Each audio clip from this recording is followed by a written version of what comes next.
وما كان لمؤمن ولا مؤمنة إذا قضى الله ورسوله أمرا أن يكون لهم الخيرة من أمرهم ومن يعص الله ورسوله فقد ضل ضلالا مبينا وإذ تقول للذي أنعم الله عليه وأنعمت عليه أمسك عليك زوجك فاتق الله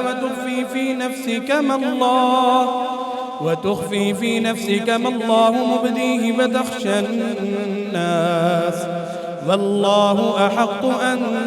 تخشاه فلما قضى زيد منها وطرا زوجناكها لكي لا يكون على المؤمنين حرج في أزواج أدعيائهم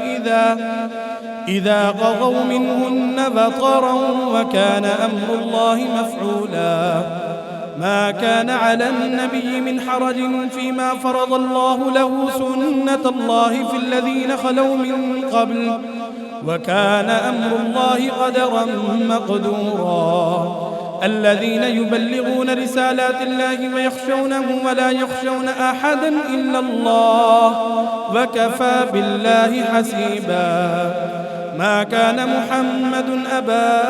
أحد من رجالكم ولكن رسول الله وخاتم النبيين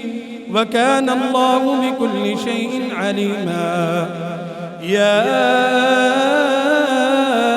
أيها الذين آمنوا اذكروا الله ذكرا كثيرا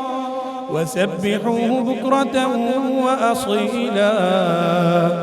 هو الذي يصلي عليكم وملائكته ليخرجكم من الظلمات إلى النور وكان بالمؤمنين رحيما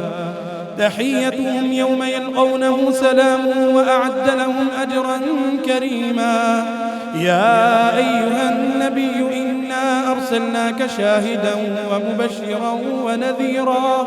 وداعيا إلى الله بإذنه وسراجا منيرا وبشر المؤمنين بأن لهم من الله فضلا كبيرا ولا تطع الكافرين والمنافقين ودع أذاهم وتوكل على الله وكفى بالله وكيلا.